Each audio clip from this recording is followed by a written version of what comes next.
Hey everyone, this is Dr. Calkins. So week 7, chapter 17, one of our biggest chapters and biggest homeworks of the semester so far. That'll change, but for now, there's two parts. We need to cover hydrocarbons and functional groups. In this hydrocarbon video, we're also going to cover how to name them, which is one of the major features of the chapter.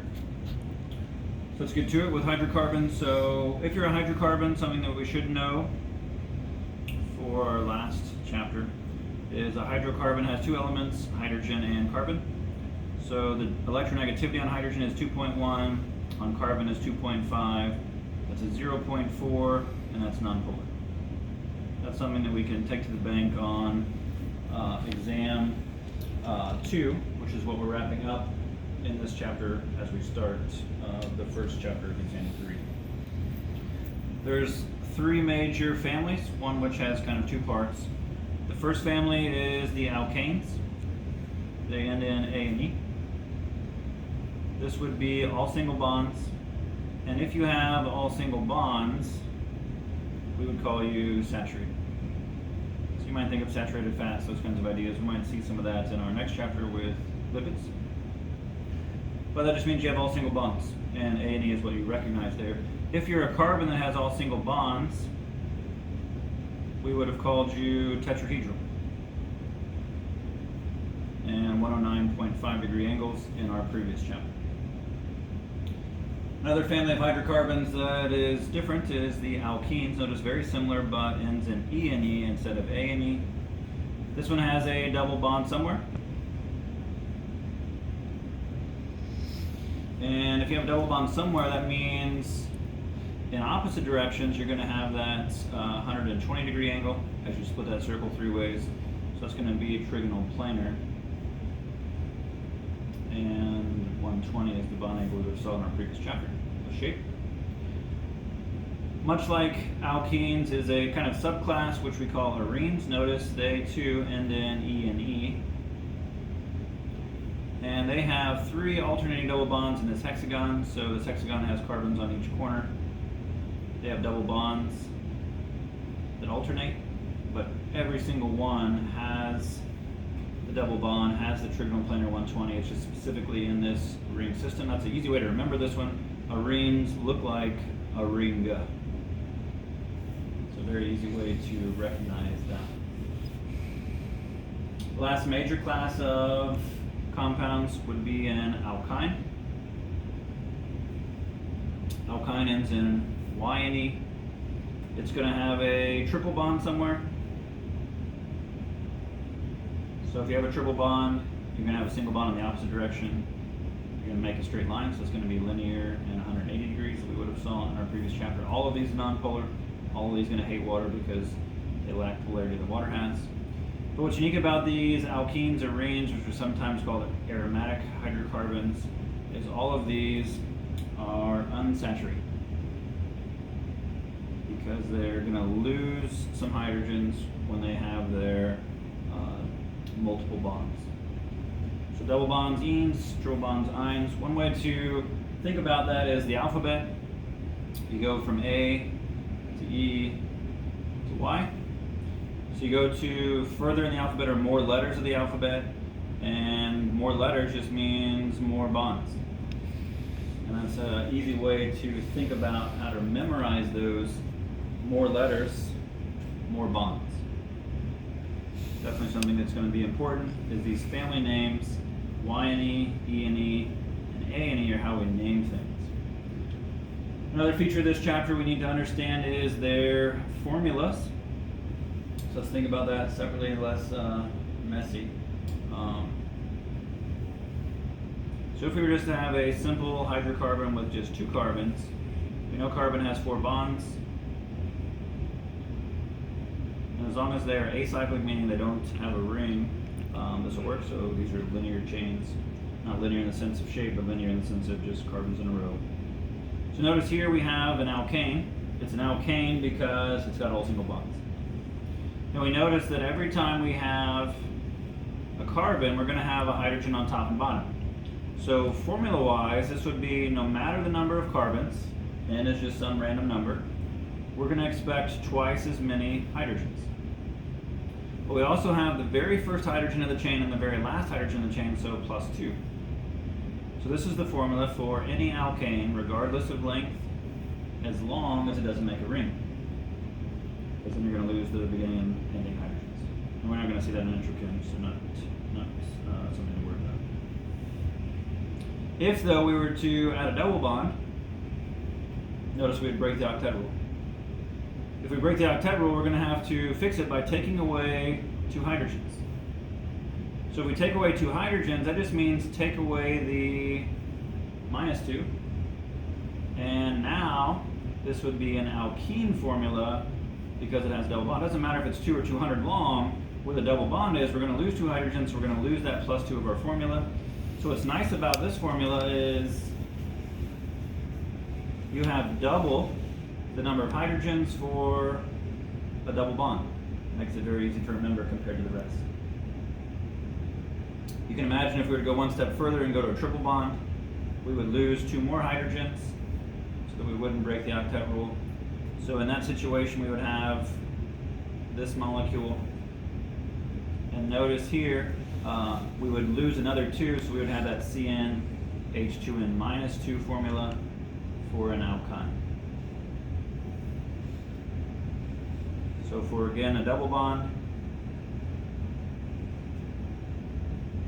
you're going to have CnH2n for an alkene. And then for single bonds that we had earlier, you're going to have the double +2. So CnH2n+2 is an alkane. So saturated definitely has the most. Lose 2 for double, lose 4 total for a triple. We don't really think about arenes too much because they're just going to have 6 for the carbons on the edges. So that's C6. They're going to have 1 bond each. Those are going to be hydrogens. So every carbon has a hydrogen. So arenes are very specifically C6H6, and that's the arene called benzene. So we don't really deal with those too much in Intro Chem. That's important if you go on to later versions. So we need to know the family. So really pay attention to, is it single, is it double, is it triple? Arenes we're not going to name in Intro Chem. So keep those in mind. As we think about those, I'm just going to kind of highlight them in this corner. Remember, an alkane is single bonds, an alkene double bond, and an alkyne triple bond. What we also need to know is the list of hydrocarbons, at least the number that could show up for any hydrocarbon or any chain link. Most of these are things we've seen before. So if you have a number of carbons, starting with 1 all the way down to 10, here's the prefixes to worry about. So the first one is, I'll scoot over here because it's going to be quite a few. So for 1 carbon we have meth, and then we have eth, we have prop, we have bute. These are the ones that have replaced mono, di, tri, and tetra from our inorganic compounds that aren't carbon-based. But after this, we go back to normal, and we have the geometric polygons, pent, hex, hept, oct, non, and dec. So 1 carbon, 2, 3, 4, 5, 6, 7, 8, 9, 10. So we saw those, at least those last several on a previous chapter. Fun way to remember this one, I learned this one from my organic teacher at Truman back in 2003. It's been a while. So she told me that my evil parrot bites puppies, hexes, hamsters, only near, she was from Detroit. We can use Deloge because it's closer to us. Although when I was first hired, I called it Des Lodge and got made fun of, but it's fine. My PhD is not in English, it's in chemistry, or at least in organic chemistry. So it's a fun way to memorize those. Usually the more obscure the sentence, the easier it is for students to remember for whatever reason. So this one's still stuck in my head, but we need to know the length and we need to know the prefix. So if I were to give you something like C6H12, if this were a linear chain, not linear in shape, but linear in length of 6 in a row, with all the hydrogens. Notice here 6 versus 12, that's double. So double have this E ending. So doubles would be E, because this is double of 6. And because it's 6, we use the prefix hex, so this could be a hexene. No different than if we would have said C3H4. We could say, well, how is 3 and 4 related? Well, if you double it, that would be 6. This is double minus 2, so this is 2N minus 2. That would be our triple bond. So this would be a -ine ending. This was double, so it was E, so that's the parent suffix. And then now we need the length prefix, so we just go down, in this case, the 3. Propellers have 3 blades, so this would be a propine. So those are how you can use those formulas from that earlier information to give names. The other type of naming we might have to deal with would be length. So I'm going to zoom out a little bit more and try to keep all this in the same slide. So if we have, say, 3 carbons in a row, we could have hydrogens attached. This would be the Lewis dot structure, which is probably not what you're going to see in the homework, but in lab you'll see very quickly that they're going to just shrink this down to a CH3, shrink this down like links on a chain to a CH2, shrink this down to a CH3.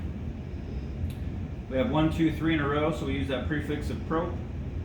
We recognize that it's all single bonds and we say ane. So this is the molecule that can grill hot dogs or pay the bills of your Henkel or make your diesel truck go very fast, whatever.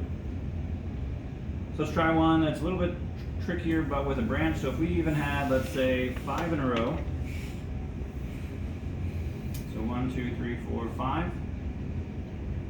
We put in the maximum number of bonds, which would be 4, so H3, H2, H2, let's just say an H and then a branch of CH3, CH3.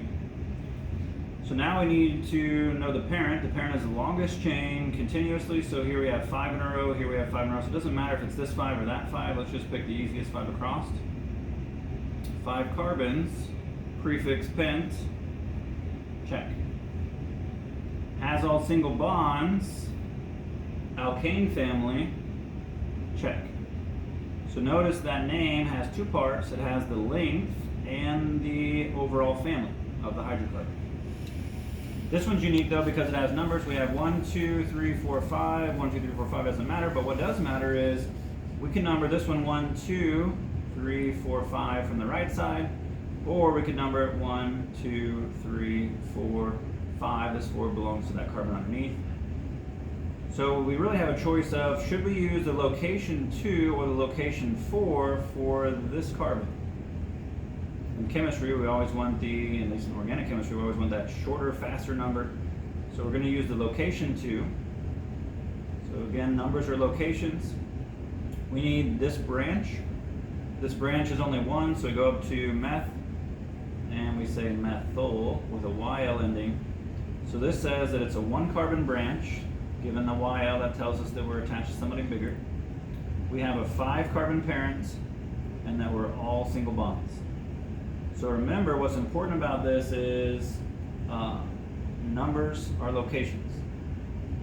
So the location says the second carbon of the 5 has a branch of 1. So 2-methyl pentane, those are the kinds of names you might see. Let's try 2 more, and then we'll say good enough for hydrocarbons. If we were to have, say, the same kind of idea, 1, 2, 3, 4, 5, but let's put a double bond there. An easy way to simplify that is to just zigzag in a bond line form. You'll see this in the lab. 1, 2, 3, 4, 5. It's just a way to simplify exactly what we have here. And if we put a branch here, these are exactly the same. However, to make this one a little bit more unique, let's add a double bond to it. So now we still have 5. So because our parent is still 5 carbons, we would still say pent. Just going to zoom in so we can narrow our choices down a little bit. So if we have pent over here, we have, well, now it's a double bond. So double bond is pentene.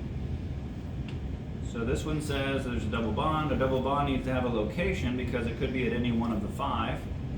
Turns out there's only 3 choices. You can either be at the first, the second, or the third. If you're on the fourth, you'd really be on the second number from the other side, and so forth. So if we number incorrectly, 1, 2, 3 would be the same. 4 would be better set as a 2. 5 would be better set as a 1. So you won't really use those numbers. You always want the shortest sequence possible. And in this case, the location is 2, so that 2 goes here. So this parent is a 2-pentene. Pent because it has 5 carbons.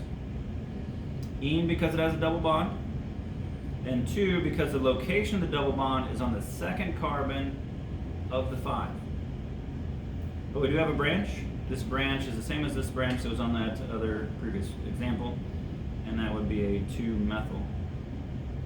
2 again says the location. It's the same location as the double bond where it begins, is where the branch also begins.